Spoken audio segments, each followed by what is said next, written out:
테슬라가 지금 방금 원래 11시에 공개하기로 했던 것을 거의 1시간이 지금 지난 11시 54분쯤에 시작을 했습니다. 근데 늦게 시작한 건 원래 일론 머스크가 항상 행사장에서 10분 지각했던 것은 보통 국룰이었고요. 네네네. 근데 요번에 중간에는 이제 누가 다쳐서 이 응급차가 와서 환자를 싣고 나가는 이런 사고가 있었기 때문에 좀 늦었다고 하고요. 우선은 여러분들이 보셔야 되는 것은 왜 워너브라더스 스튜디오에서 하느냐? 로보택시는 법적으로 허가받은 곳이 아니기 때문에 일반 도로에선 주행할 수가 없습니다. 그렇기 때문에 이러한 특수 부분에서 이 스튜디오에서 진행을 할 수밖에 없는 거고요. 차가 공개가 됐고 일론 머스크가 이 차를 타고 무대에 등장을 하는 모습을 좀 볼 수가 있는데요. 보통 이 차량에서 지금 여기서 관심 갖는 것은 두 가지입니다. 하나는 이것을 운행하는 기술이 지금 관심이 있는 거고, 하나는 차량의 디자인이죠. 이 차량의 디자인이 일반 대중들에게도 관심이 있는 거지만 테슬라 주주들에게는 더 관심이 있을 수 있는 것이 이 성장 기대치예요. 저 차를 가지고서 당장 어차피 로보택시는 국가의 허가가 있어야 되는 거기 때문에 시간이 걸릴 수가 있겠지만 저 차가 만약에 모델 2로 만들어진다라면 일반 차량으로 만들어졌을 때 얼마나 시중에서 많이 팔릴 수 있을 것인가. 왜 이 성장 기대치가 중요하냐면 여러분 이 테슬라의 이 주가를 보실 때는 반드시 보셔야 되는 것은 제가 지난번에도 말씀을 드렸는데 여러분들이 원하든 원하지 않던 그들을 비판적으로 많이 보세요. 그들은 쇼츠도 많이 하고 공매도도 많이 하는 세력이라서 별로 안 좋게 보시지만 기관 투자자들이 테슬라 주식을 매수하느냐 매도하는 양이 어떻게 되는지를 통계적으로 살펴볼 필요가 있습니다. 왜냐하면 기관 투자자 여기에는 연기금도 들어가고 펀드 매니저들도 들어가는데요. 기관 투자자들이 지금 현재 전체적으로 큰 물량을 올 때는 매수도 안 하고 있고 매도도 안 하고 있어요.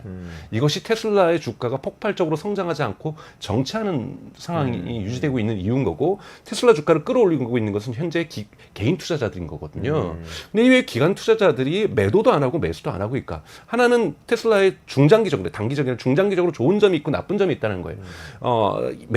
매수를 안 한다는 건 뭐냐면 테슬라의 수익률이 증가하지 않고 있기 때문입니다. 그것은 지금 거시경제 상황이 좋지 않으면서 테슬라가 매 분기 발표하는 수익률이 여러분 20%를 넘었다가 지금 10%대로 떨어지고 있는, 분기별로 떨어지고 있으면서 수익률이 떨어지고 있기 때문에 지금 흔히 말하는 P 레이시오가, 즉 수익률 대비 주가의 비율이 지금 70%가 70이 넘는, 지금 포드 같은 경우는 7이거든요. 10배가 넘는 거거든요. 그렇기 때문에 수익률이 증가해 줄 거를 기대한다라는 거죠. 그런데 또 매도는 안 하고 있다라는 거예요. 그럼 매도는 왜 안 하고 있냐? 성장에 대한 기대치를 갖고 있다라는 거예요. 테슬라가 즉 일론 머스크가 만들어놓은 이 스토리가 그래도 조금 과장은 있다 할지라도 믿을만하다는 생각 속에서 사람들이 믿고 있다라는 것이 있는 거고, 이런 부분들이 테슬라의 주가를 위에서 내리는 힘과 밑에서 올리는 힘이 서로 하면서 테슬라의 주가가 크게 빠지지도 않고 올라가지도 않는 정체 현상이 되는 거고요. 단기적으로 이런 이벤트가 있었을 때 보면 항상 이벤트가 끝나고 주가가 내려가는 경향 한 번도 예외 없이 주가는 떨어졌어요. 요번에도 그렇다라는 말씀은 아닙니다. 왜냐하면 이 스토리들이, 로보택시 이벤트에 대한 스토리들이 나오면서 많은 개인 투자자들이 매수를 하게 됩니다. 그리고 여기에 누가 따르냐면 투기꾼들이 좀 따라요. 펀드 매니저들 기관 투자자가 아니라 투기꾼들이 요 시세 차익을 올리려고 하는 투기꾼들이 쑥 몰리게 되죠. 그리고 이벤트가 끝날 이 투기꾼들이 싹 빠집니다. 그리고 이 빠지면서 주가가 내려가니까 또 불안했던 개인 투자자들이 다시 매도를 하게 되죠. 그러면서 주가가 항상 이런 이벤트 때는 좀 올라갔다가 하락하는 이런 경향성들을 항상 가지고 있었다. 근데 로보택시 이번에 이 행사에서 중요한 것은 주가가 올라가고 내려가는 건 이건 단기적인 거기 때문에 저도 개인적으로 큰 관심은 갖고 있지 않고, 여러분들도 단기적으로 주가가 올라가고 내려가는데 큰 관심을 가질 필요는 없으실 것 같아요. 문제는 이 로보택시가 가져다 줄 당장의 수익률이 아닙니다. 내일부터 테슬라의 수익률이 올라가는 건 아니거든요. 수익에 대한 전망치죠.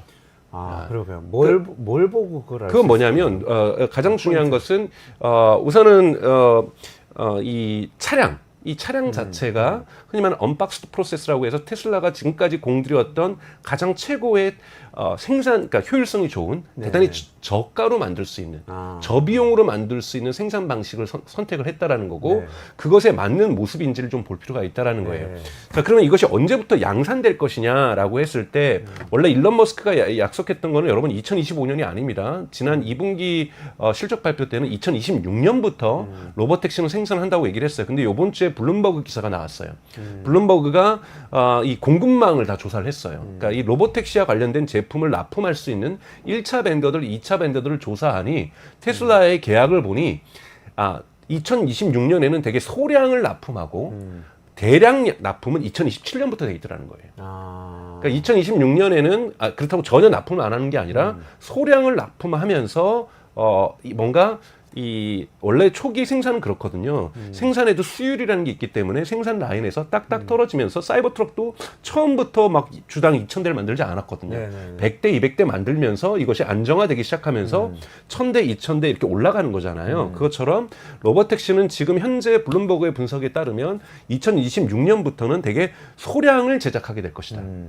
그래서 이 소량을 제작하면서 차량의 완결성 있는 제작에 대한 노하우가 축적될 때쯤 그 다음에 2027년에 본격적인 양산에 들어갈 거라고 보고 있는 거죠. 그런 면이기 때문에 2027년 정도부터 테슬라의 로보택시가 매출을 만들어낼 수 있을 것이라고 보고 있는 거고요.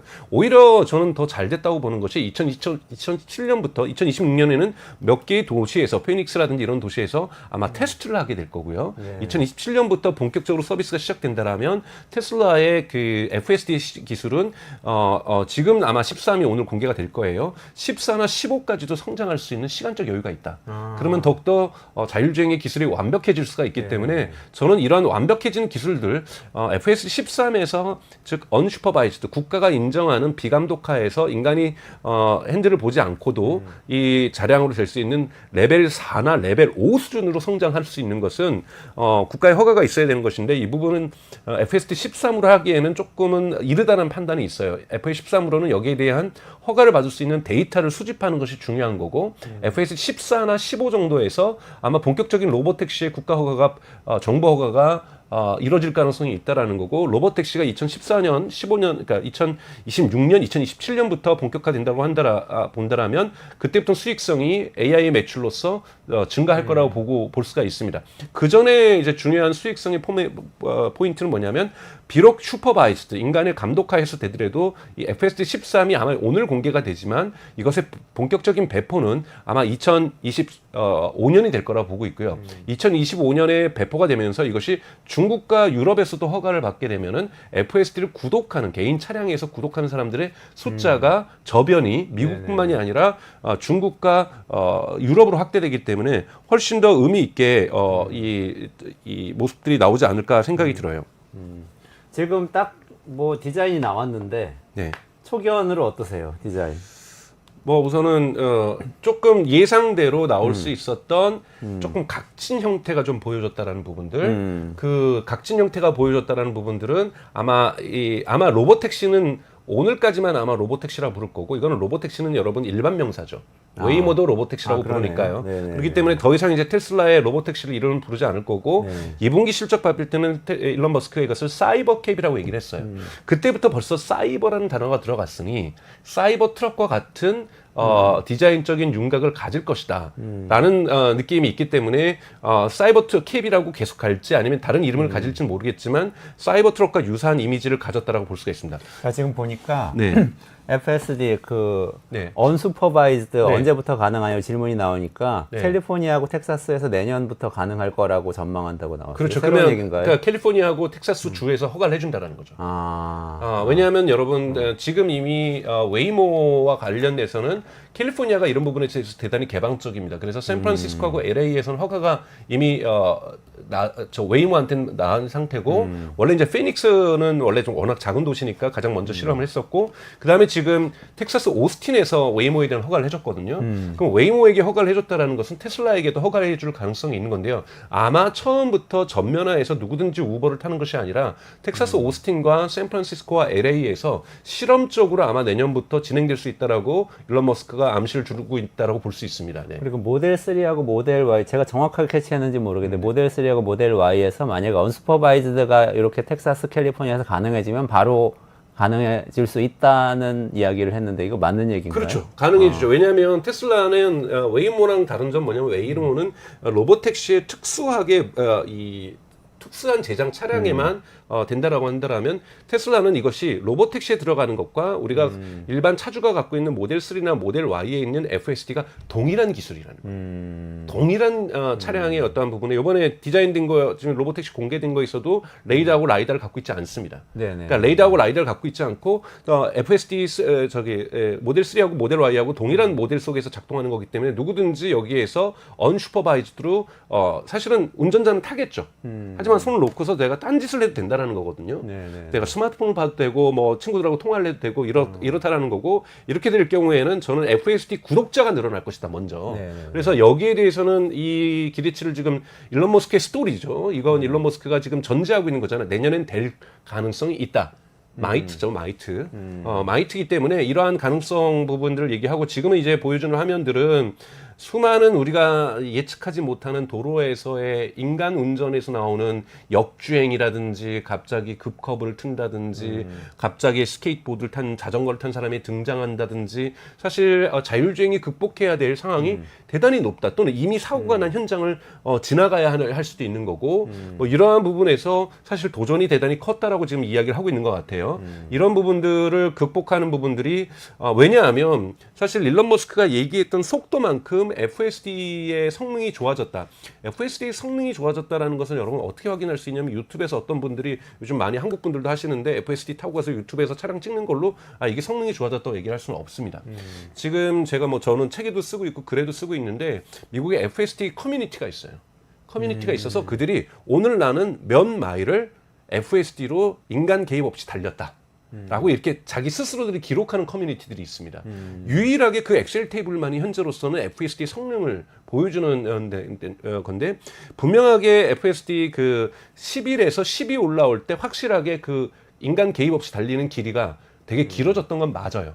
근데 12.1에서 12.2, 12.3, 12.5까지 올 때 그 올라가는 속도가 일론 머스크나 테슬라가 약속했던 만큼 빠르게 가파르게 올라가지는 않고 있거든요.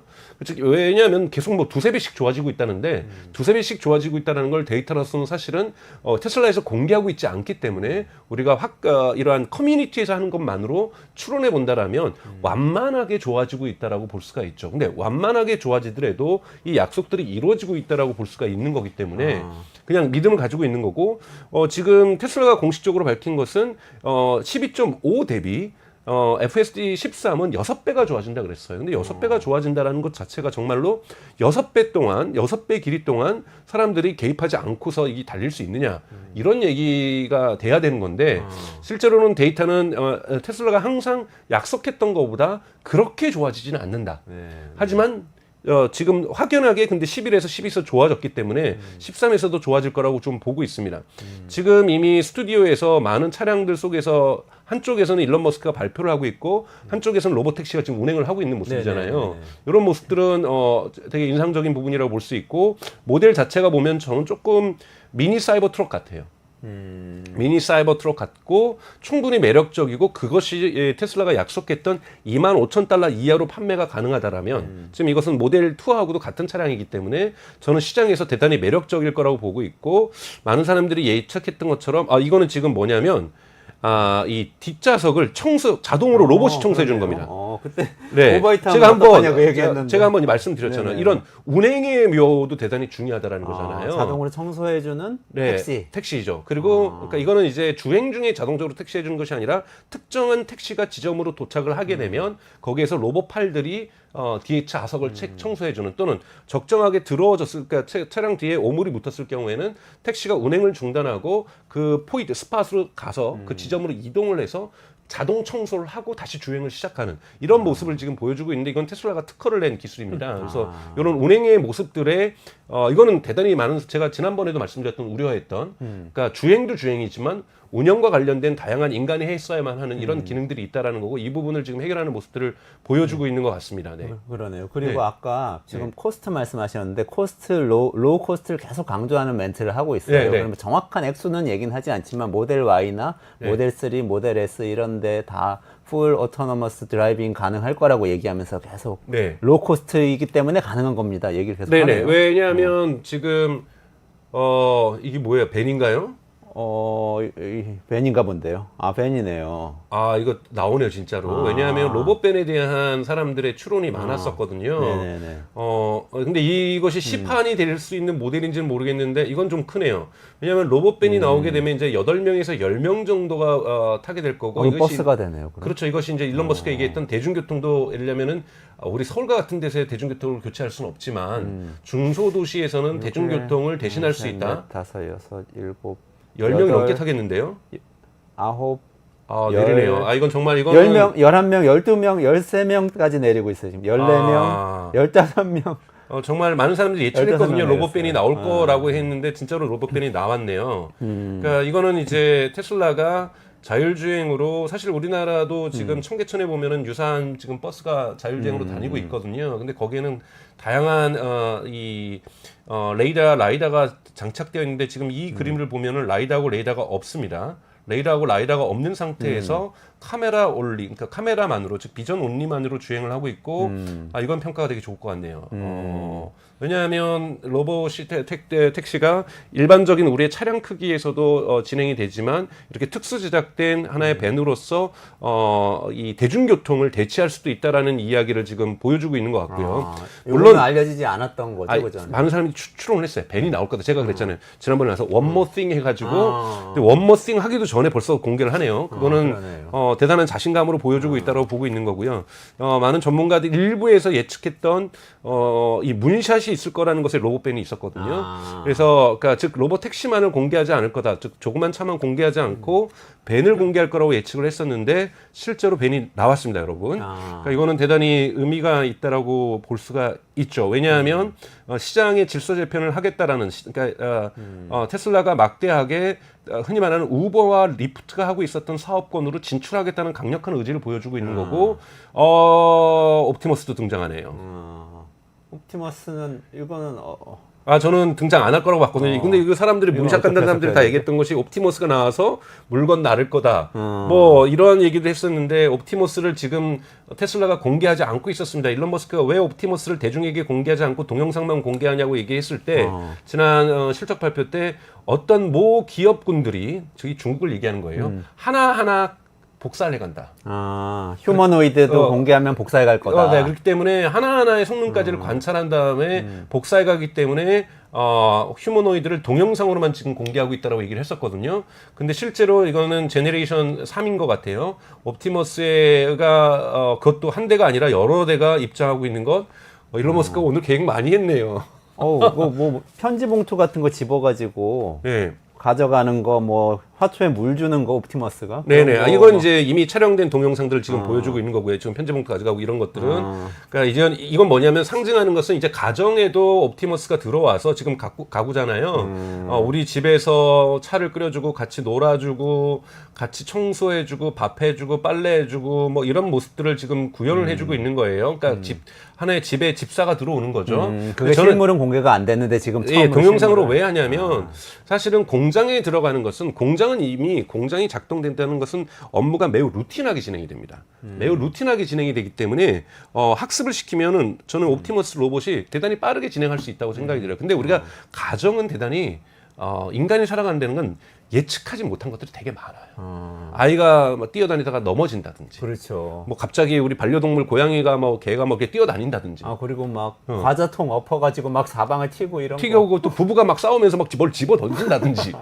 뭐 예외적인 경우입니다만. 그다음에 사람이 화가 나가지고 막 갑자기 점프를 한다든지, 항상 예측 불가능한 일들이 많이 일어나기 때문에 사실은 옵티머스가 저는 언젠가는 그 언젠가가 언제가 될지는 모르겠지만 가정에도 들어올 거라고 생각해요. 이러면 시장은 정말 커지는 거거든요. 근데 그 얘기하면서 이 일론 머스크가 조금 아까 가격 얘기를 했어요. 네. 그러면서 언젠가는 그 자동차보다 옵티머스가 더 싸질 거다. 당연하죠. 이건 일론 머스크가 계속해서 주장한 건데, 여러분들이 보셔야 될 것이 옵티머스, 그러니까 휴머노이드 시장이 시장으로 형성되기 위해서는 제가 뭐 다른 방송에도 예를 들었었는데, 만약에 제 여동생네가 공장을 하고 있는데, 생산 공장을, 거기에 옵티머스 하나 사라. 내가 그래도 테슬라 많이 하고 있는데 그렇다고 해서 사겠습니까? 만약에 그것이 20만 달러, 30만 달러 하면 안 사죠. 안 사죠. 이것이 옵티머스가 여러분, 몇 억 주고 어떻게 휴머노이드가 시장을 형성을 하려면요, 이 비용이 최저 임금보다 싸야 됩니다. 지금 그 정도는 아니고 한 4천만 원까지는 될 수 있다는 얘기가 그렇죠. 나왔네요. 근데 그걸 어떻게 하겠어요? 4천만 원을 실제로 팔진 않고 초반에는 이걸 우리가 정수기 구매하듯이 얼마를 선입금을 내고 매달 내는 비용을 쓰겠죠. 그 다음에 3년 약정, 4년 약정을 하겠죠. 네. 근데 이 비용이 최저임금보다 싸야 된다는 거예요. 그 비용이. 그렇죠. 네. 그렇지 않으면 사람들이 그러네요. 내가 로봇을 굳이 도입할 이유가 뭐가 있겠어요. 왜냐하면 생산비가 증가하는데. 정수기처럼. 네. 그렇게 렌탈을 하게 될 거라는 거예요. 3년 약정, 4년 약정을 해서 렌탈 시스템으로 가지 않는 이상 이 시장은 열리지 않습니다. 어떤 공장도 생산비를 올려가면서까지 비용을 올려가면서 자기 마진을 손해보면서까지 이 로봇을 쓸 이유는 없는 거거든요. 그렇죠. 그렇기 때문에 이런 부분에서 이것은 시장의 질서 재편에 엄청나게 큰 의미가 있는 거고 오늘 옵티머스까지 할 줄 잘 몰랐습니다. 이제 이런 부분에서 만약에 되게 되면 여러분 어떠한 거대한 변화가 일어나느냐 한국에서도 지금 계속해서 생산직 노동자가 부족합니다. 네네. 부족해서 사실은 인구가 계속 감소하고 있고 인구가 계속 감소하고 있기 때문에 외국인 노동자가 올 수밖에 없는 상황인 거잖아요. 근데 이런 것들이 저는 환영합니다만 개인적으로 이런 부분에서 좀 열려 있습니다만 사회적 갈등을 유발하거든요. 그렇죠. 기존에 일하던 분들이 계시니까. 그렇죠. 그래서 사회적 갈등들을 유발하게 된다라는 거고 이런 부분에서 이런 옵티머스가 이런 부분들이 완충지대가 될 수 있다라는 거고 미국 같은 경우에서도 사실은 많은 일자리들이 중국으로 이동한 것은 중국보다 인건비가 비싸기 때문인 거잖아요. 그렇게 되면 이제 일론 머스크가 얘기하는 건 미국에도 공장을 질 수 있다. 옵티머스가 돌아가는 왜? 중국에 있는 최저임금하고 비슷할 거니까.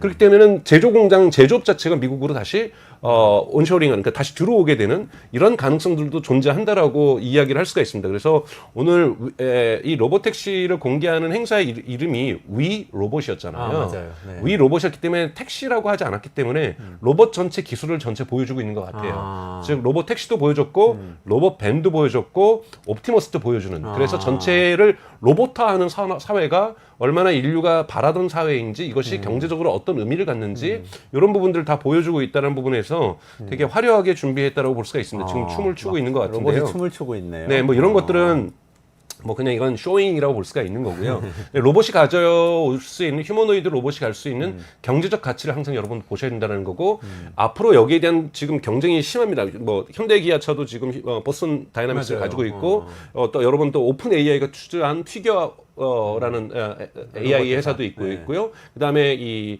아마존이 투자했던 지금 어질리티 로보틱스라는 회사도 있고요. 대단히 많은 지금 휴머노이드 또 중국에도 많습니다. 경쟁을 하고 있는데 어떤 경쟁을 하냐면 하나는 성능 경쟁을 하는 거고 하나는 가격 경쟁을 하고 있는 거예요.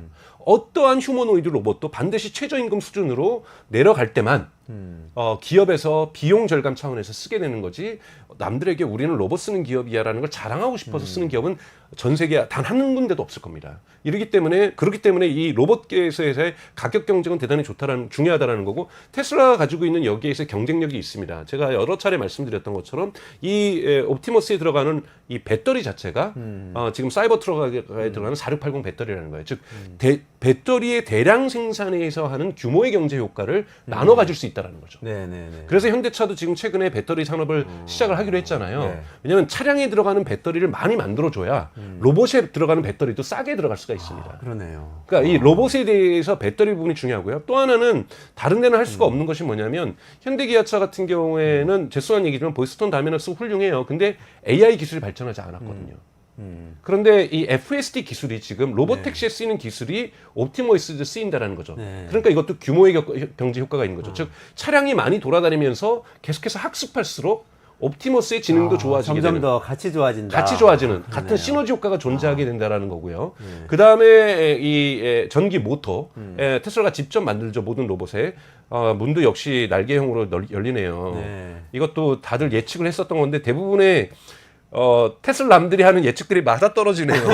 저는 이렇게 너무 판타지가 많다고 생각해서 굳이 뭐 이런 일이 대부분 그리고 맞았다. 시민들이 초청된 시민들이 직접 타보네요. 네. 그러니까 이러한 모습들을 보여주는 것, 즉 전체 스튜디오 곳곳에 배치를 했고 누구든지 타볼 수 있고 뭐 이러한 부분들을 직접 시연을 하고 있네요. 이거 우리 방송 시간 딱 맞춰서 이 발표도 네. 끝났어요. 다시 이제 처음부터 돌아가는 건데 아니, 네. 이거 진짜 붐이 좀 일어날 수도 있. 네? 붐이 좀 일어날 수도 네, 있. 이거는 제가 아까 막 말했던 생길 수 있을까요? 여러분 이거는 바로 실적하고 연결되지 않고 실적 기대치 즉 투자자들의 기대. 인내심들을 조금 더 장기화시킬 수 있습니다. 그렇군요. 그런 부분에 어떤 장점이 있다는 부분에서 투자자들의 인내심이 조금 더 1년 뒤는 좋아질 수 있겠구나. 네. 그럼 나는 매도하지 말아야지. 네. 이것이 테슬라 주가를 올리지는 않더라도 테슬라 주가가 하락하는 것을 막아줄 수 있는 네. 이런 효과가 있다는 말씀은 좀 참고로 좀 드리고 아, 싶고요. 그럼 우리나라에서 한번 하면 좋겠다. 타보고 싶네요. 근데 어쨌든 오늘 실시간으로 너무 잘 네. 설명해 주셨는데 저는 개인적으로 인상적이었던 게 아까 중간에 네. 일론 머스크가 이렇게 발표하면서 도시 전체 영상을 보여줬어요. 근데 네. 도시 전체에서 자동차를 싹 없애면서 네. 파킹 거러지, 그러니까 주차장이 공원으로 파크로 바뀌는 걸 그거는- 상상해 보세요 하면서 초록색으로 쫙 덮는 걸 보고 맞아요. 그게 이거는 제일 과거부터 도시 환경자들이 얘기하는 것은 지금 프랑스도 마찬가지고 자율주행이 되면 여러분 주차장이 사라지는 겁니다. 이 그렇죠. 수많은 주차장을 어떻게 우리가 도시 재생에 쓸 것인가, 새로운 인간의 공간으로 만들어낼 것인가, 이런 부분들은 인류에게 있어서 도시 발전에 있어서 완전히 새로운 패턴을 만들어내거든요. 그렇기 네. 때문에 자율주행이 된다는 것, 교통사고로 사람이 죽지 않는다는 부분에서 다치지 않는다는 부분에서 정말 인류가 추구해야 되는 사회라고 볼 수도 있고요. 두 번째는 도시가 사실은 인간 중심의 도시가 아니라 도로 중심과 차량 중심의 도시로 지금 진화하고 있는 부분들, 이런 부분들이 다르게 바뀔 재편될 수도 수 있는 새로운 꿈을 꿀 수 있고 새롭게 도시를 설계할 수 있다는 부분에서 자율주행이 주는 것 꼭 테슬라가 아니더라도 이것을 인류가 반드시 추구해야 될 저는 하나의 목표라고 보고 있습니다. 야, 오늘은 정말 한강 작가의 노벨 문학상 수상으로 방송을 시작해서 네. 또 테슬라의 로봇 택시와 옵티머스까지 좀 꿈을 꿔볼 수 있는 그런 방송이 됐던 것 같아요.